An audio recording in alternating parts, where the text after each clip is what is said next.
दुपारचा टायमिंग झाला होता आणि शार्वीची व्हॅन आली. मग मी तिला गेले खाली घ्यायला. Wow, very good. खाऊन टाकला सगळा डबा. माझी शार्वी खूप हुशार आहे ना. टीचर काय बोलले मग? व्हेरी गुड बोलते तुला. स्कूलमधून आल्यावर शार्वीची बडबड सुरू झाली. मी पूर्ण डबा खाल्ला, आज स्कूलमध्ये असं झालं. आल्याला काय ती योगा करत होती. स्कूलमध्ये तिचं काय आज शिकवलं असेल. दुपारचा तर दिवस मग असाच गेला, कळालंच नाही. जेवण वगैरे झालं, मग शार्वी झोपली वगैरे. संध्याकाळी मिस्टरांचा अचानक फोन आला की आज डॉक्टरांचा नंबर लागला आहे, तर मी संध्याकाळी ऑफिसमधून आल्यावर तयार राहा.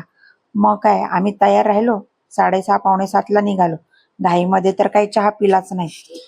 आणि आज तर दिवसभर गोव्याला पाऊस होता. आता कुठे संध्याकाळी थोडासा उघडला होता. वातावरण पण छान होतं. मग डॉक्टरांकडे पोहोचलो. आमचा तर काही अजून नंबर आलाच नव्हता. इकडे शार्वी मस्ती करत होती.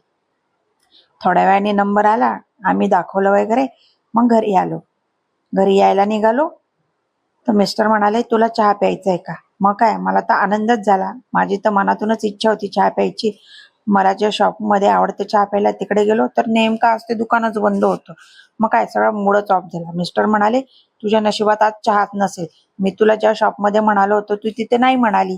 जाऊ दे. मग काय घरी आलो. येताना समोसे घेऊन आलो. चला भेटूया, बाय.